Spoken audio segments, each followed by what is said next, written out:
Good morning. Today on Spotlight, we'll introduce you to the brand new president of the University of Detroit Mercy. Dr. Donald Taylor is now in the front office. And later on our Sunday morning program, meet UDM retired professor Mike Whitty, current professor Gail Presby, and Sierra Club Michigan chapter leader Irma Liepard. It's Sunday, September the 25th. I'm Chuck Stokes, and this is Spotlight.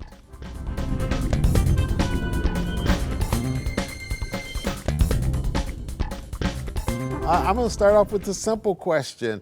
Why Detroit out of all the places you could have gone? Yeah, that's a great question. We spent 23 wonderful years in Chicago. So we kind of grew up in the Memphis area. And then after, finished school, took a job in Chicago, and I worked with another Catholic university there for 23 years. I held an endowed chair, was the dean of the School of Science, was the chief academic officer and senior vice president over 3 campuses. Then I left to go to Philadelphia, be president at Cabrini University for 8 years. But I always intended, 1, to return to the Midwest. 2, I knew a fairly good amount about Detroit Mercy because when I was with the Benedictines in Chicago, we used to send a number of our students to the dental school here. Ah, right. And we also had programs with the School of Engineering at Detroit Mercy. And we had sent a number of students on to here to get their graduate degrees. Kind of grew up in the Memphis area, a lot of similarities between Memphis and Detroit. In a lot of ways, I think they're kind of like sister cities. So it was a place that really felt like home. My wife has family in Michigan. Okay. And it was a place that I felt, the city is really, there's a tremendous, as you know, vibrancy going on downtown. Because I was at the Detroit Homecoming last week. All right. The auto show. There's just, I think, a lot really to offer here. And I thought this was the ideal institution at the right time. And Antoine did a phenomenal job here. And so I'm really honored and blessed to be able to have him, pass on that mantle to me as well. So we're loving it. We've been here about almost 100 days. So we're having a great time. What is it you'd like to do? What's your vision? Where would you like to take the university now? Yeah, it's a great question, and one that I've been speaking a lot with ever since the search firm contacted me really last November and said, the board here was interested in having a conversation with me about being their next president. And so my experience is every institution has certain inflection points where you have an opportunity to make a quantum leap, to take the next step forward. And so I think that the foundation that Antoine and his team and everyone, the Jesuits, the Sisters of Mercy, the faculty, alumni, did in moving the institution forward in really some tough times when Antoine, took over the role, all the community development he did, the Live 6 Alliance project, tremendous momentum and fundraising and really getting alumni re-engaged with the university. I feel the university is poised. It has everything necessary to take that next leap. And in fact, I said that to the board. I said, every great Midwestern capital, large metropolitan area has a great Catholic university. Chicago, we had Loyola and DePaul. Milwaukee is Marquette. Cincinnati, Xavier, right? Omaha, Creighton. But Detroit Mercy isn't recognized on the national level yet. But in my research, I think everything is here, and I feel the community is excited about it. There's a real pulse, in a sense, from faculty, staff, alumni, influencers, supporters, that Detroit Mercy is on the cusp of really going from really, really, really good to great. We're going to take a little break here. We're going to come right back, and I want to talk about what I hear is one of your guideposts as president of a university. Great. We'll be right back. Stay with us.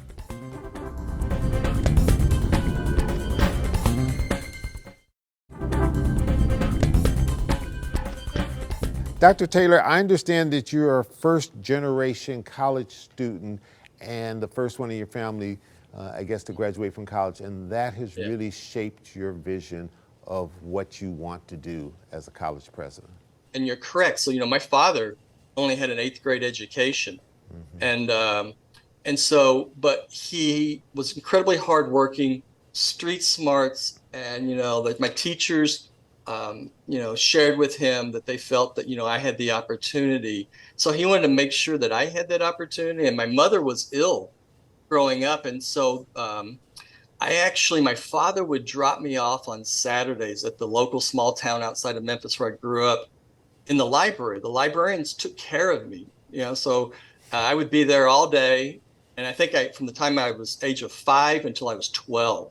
And then I got my first part-time job mowing lawns, right, of different churches in the small town. Right. But growing up first gen, going to college, I almost left the very first day. I couldn't figure out how to register for classes. I was at a large school, state school, 25,000 students.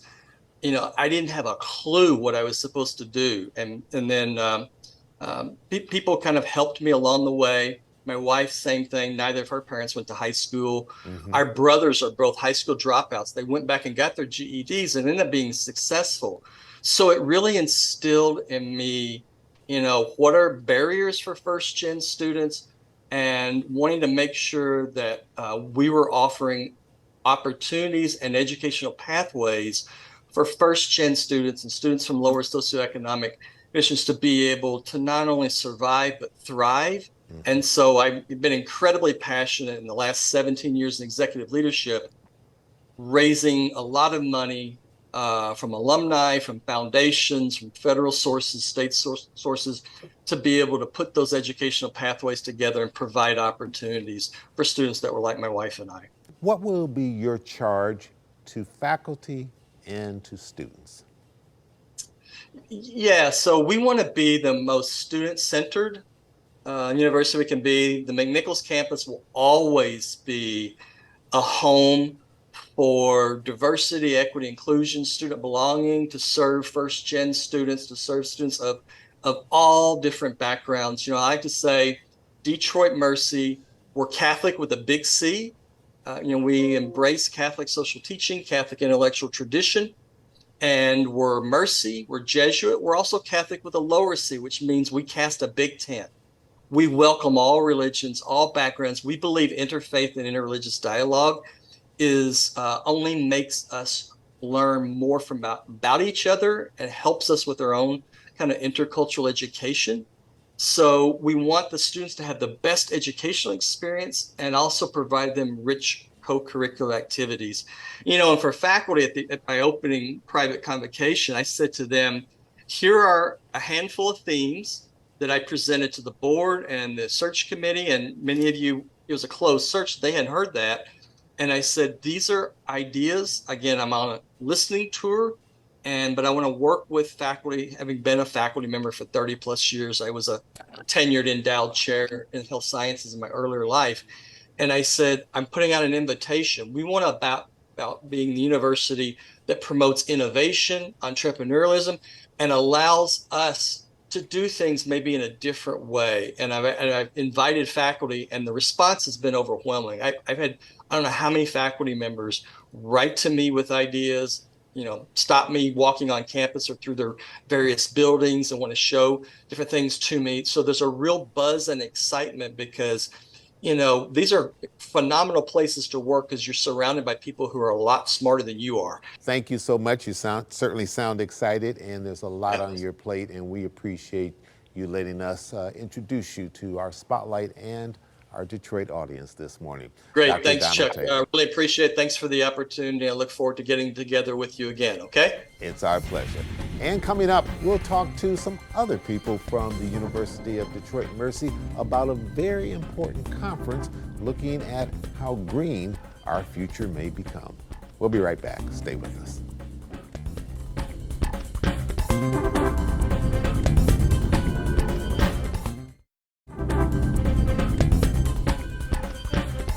Panel, welcome to Spotlight. Good having all of you with us this morning.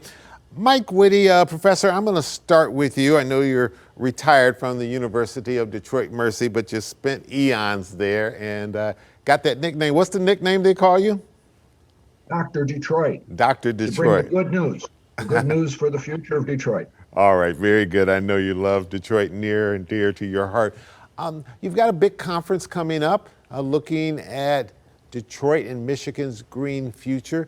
Tell us about that conference. When is it, and what's the official name of it? Well, the official name is the Great Lakes Bioneers Detroit 17th Annual Conference. It's Friday and Saturday, October 14th and 15th, and the theme is the Earth is our mentor, our measure, and our model. So the concept is to embrace our sharing this experience with all that is. And the University of Detroit Mercy is believing in a boundless future for the city, committed to the city and its mission and its recent papal encyclical on the environment. Make it a special gift to Detroit. We're grateful to be spotlighted today. Professor Gil Presby, you're over at the University of Detroit Mercy as well. You aren't retired yet, so we still got to get you out of here on time to be able to teach your class. Tell us a little bit about your role in this conference, and people who attend, what are they going to get out of it? What do you hope they get out of it? Okay, thank you so much for having us all on your show. And I'm glad to be able to tell the people in Metro Detroit and in Michigan about our conference and how they can attend it. I'm conference co-chair along with Nicholas Schreck, who's our Associate Dean of Experiential Education at the law school, and he runs the Environmental Law Clinic. This is a very interdisciplinary conference. So any person who participates is going to learn about the environment from a variety of fields. Okay. Some people hear pioneers, they think it's about engineering and science. It is, but it's more than that too.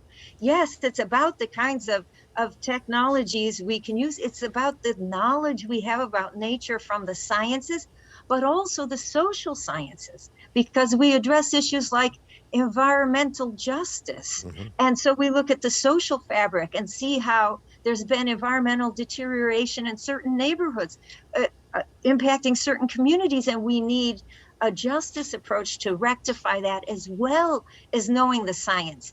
And then there's also the spiritual aspect, the reverence for the earth, walking lightly on the earth, learning the philosophies of different indigenous communities.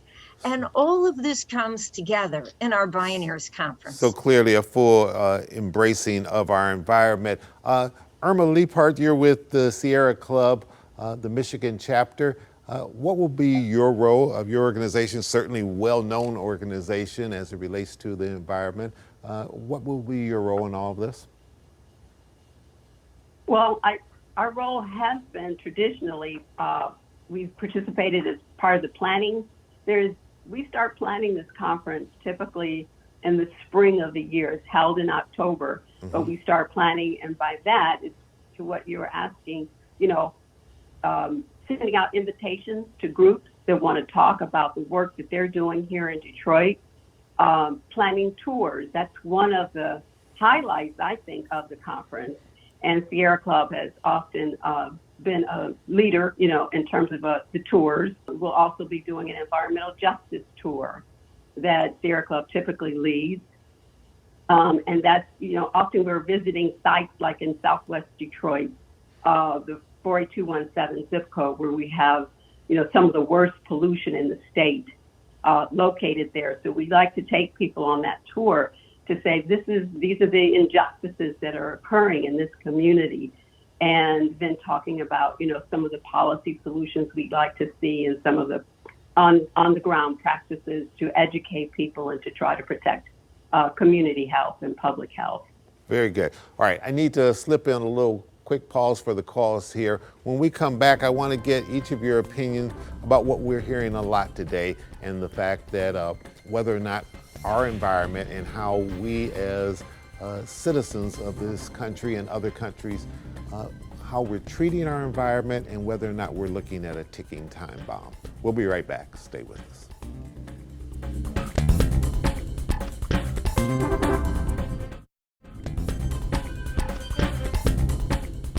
And welcome back to Spotlight. We're talking about our green future and whether or not we're doing a good job of reaching out and preparing our world for all of that. Irma Liepert, I'm going to start with you. You get to sort of watch the entire state. Are we doing a good job in Michigan as it relates to our environment? I think we are. We just created, the governor created this my Healthy Climate Plan, and through a pretty robust stakeholder engagement process. Mm-hmm. And there are some, I think, excellent, plans in place. And then with the recent budget, I think we've seen, the dollars flowing to try to make sure those plans are implemented. So I think we are doing a good job. And, with the recent passage of the Inflation Reduction Act at the federal level, there will be a lot more dollars flowing to Michigan and other states. And that funding is going to, it's a game changer, and it will absolutely help us to implement those things that we know need to be done. So charging stations and, the incentives for electric vehicles. And Michigan's fortunate, we have the Great Lakes. And so we also are seeing money flowing there for the restoration and protection of our Great Lakes. I trust you were pleased with President Biden's speech at the International Detroit Auto Show just the other day, where he came in and announced that millions of dollars would be coming to the state of Michigan for charging stations for EVs? Yes, absolutely. Okay. Right. Yeah. Yes.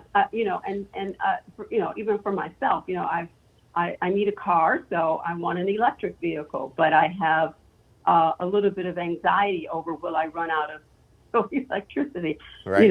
So you're thinking this you're thinking great hybrid news. right about now, just in case?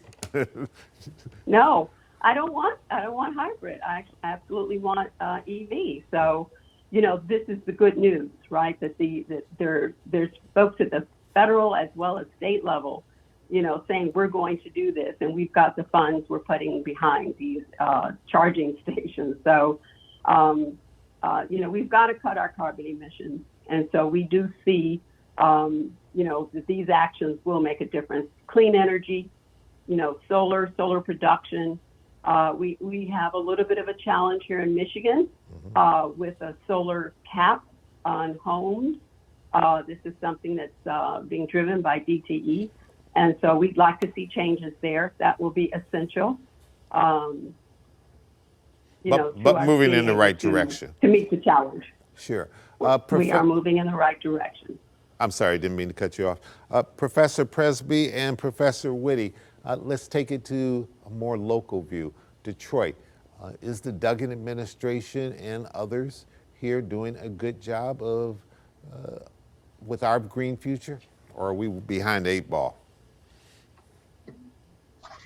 Well, I just want to say that our conference is highlighting people who are working in the city and tackling the particular problems of the city. For example, there's the East Side Community Networks, Hope for Sustainable and Resilient Homes. And we have graduates of our program, our Masters of Community Development that our university has. And they're going to give presentations about how they're going to prepare the east side of Detroit and the region in case of flooding. And then we have Naeem Edwards, who works for MSU, and he has an MSU extension, Huge Farms in Northwest Detroit, talking about how we're going to reach food security. And so really our conference is focused on these grassroots and nonprofit organizations coming together to solve these problems.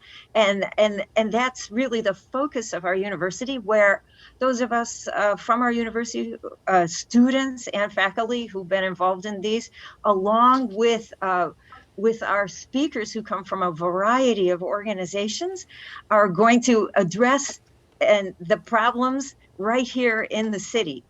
Our environmental law clinic addresses those environmental justice issues by helping cases that go through the courts. And those things are going to be highlighted by our conference. And the next generation is going to see it because we plan a special youth session. We have youth coming from 8-10 different middle and high schools. They go on our tours. They see the problems. They see the solutions. And then they have hands-on learn shops where they learn how to, whether it's build birdhouses or a rain barrel or sculpt with clay or solar panels. These are all hands-on opportunities for our middle and high school students of the city of Detroit and the region to engage in when they come to our conference. Sure. Professor Whitty, I'm going to give you the last word here. Are we reaching the point in this state and in this country, and perhaps even the world, where people are going to vote when they walk into those polls on key environmental issues, and that's going to drive who they vote for and who they don't vote for? Or have we not reached that point in our world politics yet? Well, I think we're reaching that point. I think we're seeing new values and new expectations being presented, forgive me, even by the philosophers, to say we need simple living and high thinking. We need to reframe our human life journey to share the planet with each other and all of our cousins. And in the universe, we need a new balance. It's going back to that old-time transcendental thinking of the 19th century. Simple living, high thinking. That'll make a big difference in people's budget and how they spend money and where they can find joy and pleasure in things like the Jazz Fest or the Hamtramck Festival over the Labor Day weekend. So the simple joys of life will be our salvation, and the elders can bring that wisdom of simple living and high thinking to us. It will require a change of human consciousness. It will require a possible human before we get that possible future and a happy ending. So I'm living in gratitude with a loving attitude toward Detroit, and I think we will have a green future that will enrich our city, keep our traditions, make us proud, and help us save the planet.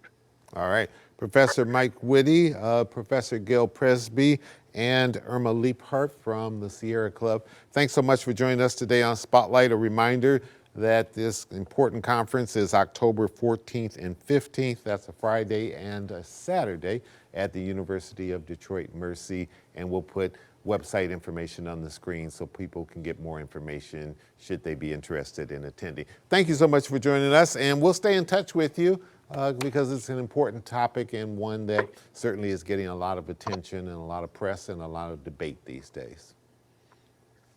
Thank you so much. Thank you so much. Thank you. It's our pleasure. That's it for this Sunday. I'm Chuck Stokes. We'll be back next week with more newsmakers in the spotlight. We hope you have a great week.